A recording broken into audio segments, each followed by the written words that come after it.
Ah, the puffy jacket, a longtime staple in the world of lightweight outdoor pursuits, where maximizing warmth but minimizing pack space is at a premium.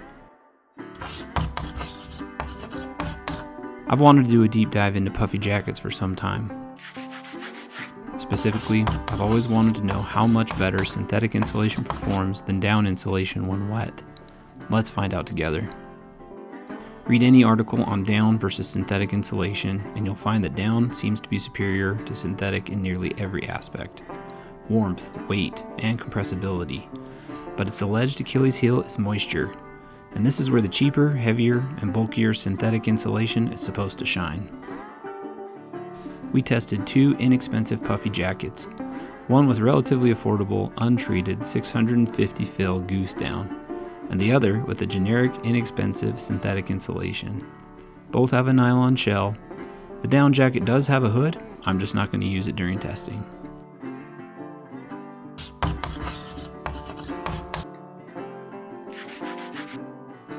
First, we weighed each jacket dry.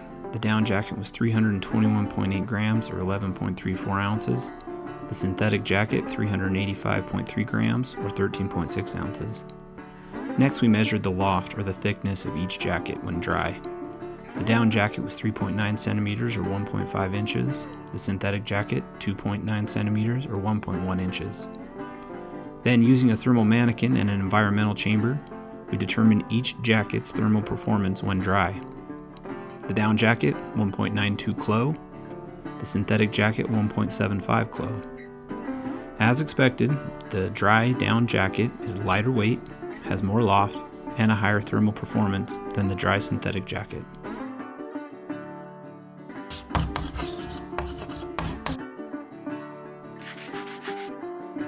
Then it was time to get things wet. In a real-world scenario, this typically occurs through perspiration, sweating, precipitation, rain, snow, sleet, or plain bad luck, a leaking water bottle in your pack, or an unfortunate fall into a stream. After dunking and thoroughly soaking each jacket, we hand wrung it just like we do out in the field. Then we reweighed, remeasured, and retested both jackets. Let's see how they compare. First, the weight. The dry down jacket was 321.8 grams or 11.34 ounces. The wet down jacket was 589.9 grams or 20.8 ounces. The down jacket absorbed 268 grams or 9.46 ounces of moisture. That's an 83% absorption rate. The dry synthetic jacket was 385.3 grams or 13.6 ounces. The wet synthetic jacket was 958.3 grams or 33.8 ounces. The synthetic jacket absorbed a whopping 573 grams or 20.2 ounces of moisture. That's a 148% absorption rate. Wait, what? If the synthetic insulation is supposed to be better at retaining heat when wet, then why did it absorb and retain more than double the moisture of the down? Put a pin in this, we'll address it shortly, but let's continue. Next was the loft, or thickness. The dry down jacket, 3.9 centimeters or 1.5 inches. The wet down jacket, 2.1 centimeters or 0.083 inches. The down experienced a loss of 1.8 centimeters or 0.71 inches. That's a loss of 46% of its dry loft, meaning the wet down jacket is only half as thick as when it's dry. The dry synthetic jacket, 2.9 centimeters or 1.1 inches. The wet synthetic jacket, 2.4 centimeters or 0.94 inches. The synthetic jacket saw only a minuscule loss of 0.5 centimeters or 0.2 inches. That's only 17% of its dry loft. So while it absorbed significantly more moisture, the synthetic insulation was able to maintain most of its lofting ability when compared to the down insulation. Let's see how this shakes out with a thermal mannequin. Both jackets saw an immediate loss of most of their insulative properties. At its lowest, the down jacket retained only 36.5% of its dry thermal resistance. The synthetic jacket, despite its significant water uptake rate, was able to retain 64.6% of its original dry thermal resistance, nearly 30% more than the performance of the down. The jackets begin a short recovery and a quick plateau. This is the drying of the fabric material in direct contact with the mannequin's skin. Once that layer is dry, Then begins the slow, steady drying of the insulation layer, expanding outwards with time.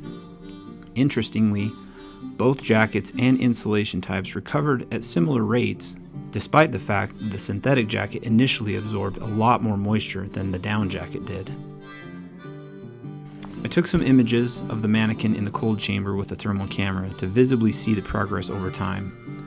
You can see the dark, colder areas and the gradual emergence of warm, bright areas where the heat is starting to make its way to the surface of the jackets. You'll notice that the bottom of the sleeves and torso are the slowest to dry due to gravity pulling the residual moisture downward. I kept each jacket on the mannequin for about 6 hours.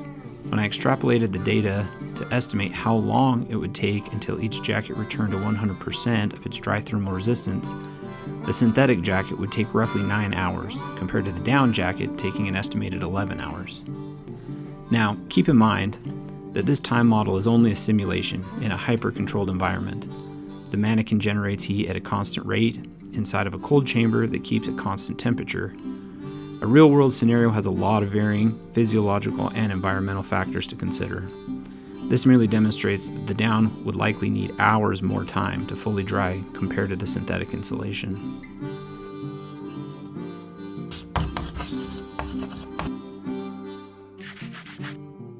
What surprised me most about the test results was the difference in water uptake. The synthetic insulation retained significantly more water than the down insulation, yet it still outperformed the down in terms of warmth and drying time. I did some reading on some past research that was done by the military on insulation performance and found that they saw similar results. And why is that? Synthetic insulation is typically made of polyester or some other synthetic fiber.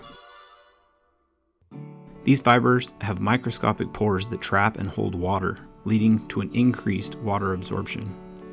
Down clusters, on the other hand, are composed of quills, filaments, and tiny barbs that don't absorb water as readily. Down feathers will clump up when wet, but they don't absorb moisture like synthetic fibers. Which leads us to our ultimate conclusion. Synthetic insulation does indeed keep you warmer when wet. How much warmer? In our experiment, around 30% more than down. It maintained 64.6% of its thermal performance when wet. And we determined our synthetic insulation will dry more quickly than the down. So what's going on inside these jackets to explain our results?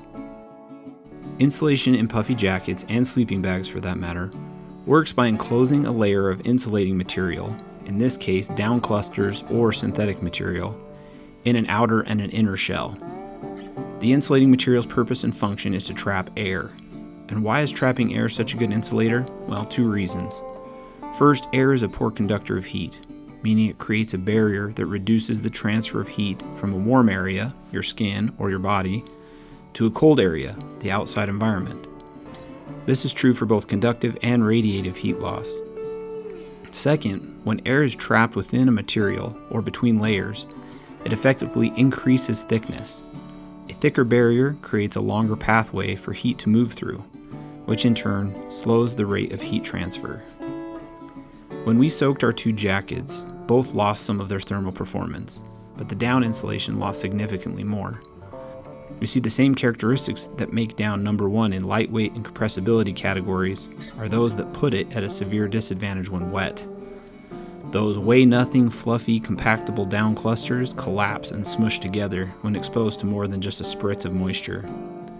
Contrast that with synthetic insulation, known to be heavier, much less compressible, and sometimes just plain bulky. And therein lies the answer: loft. Insulation loses loft when wet or damp, and some insulation loses a lot more than others. If you recall, when we tested loft, the down jacket lost 46% when wet, the synthetic jacket only 17%. That heavier, bulkier, and less compressible synthetic insulation is simply able to better maintain its loft and thickness. And that's the primary reason it can outperform natural down and keep you warm even when wet.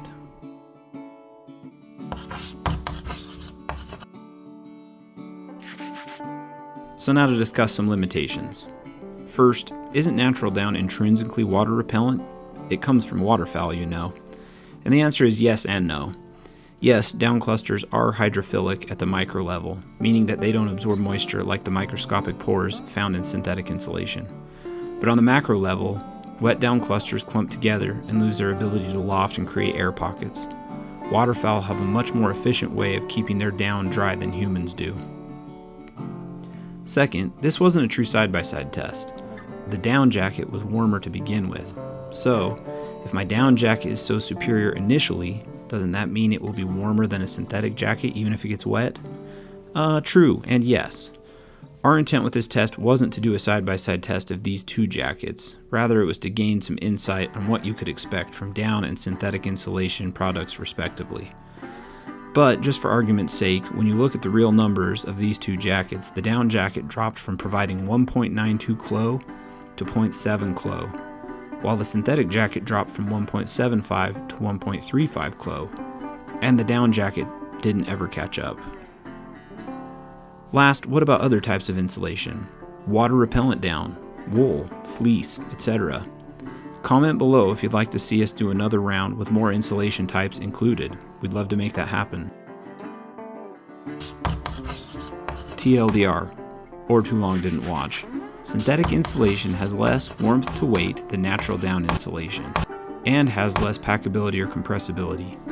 It also absorbs a lot more moisture when soaked, but its rigid structure allows it to maintain loft and create air pockets even when wet, which results in superior thermal resistance and quicker drying times compared to its down insulated counterparts. So after this experiment, what are we carrying today? Well, a mix. If you can keep them dry, down jackets and quilts and sleeping bags are still unmatched. But after this test, I did find a used North Face Thermoball jacket, we're not sponsored by the way, to use during the shoulder seasons, and so far, I like it a lot. I consider this experiment a success. Thanks for watching. Please consider liking and subscribing. Now, get up and go outside.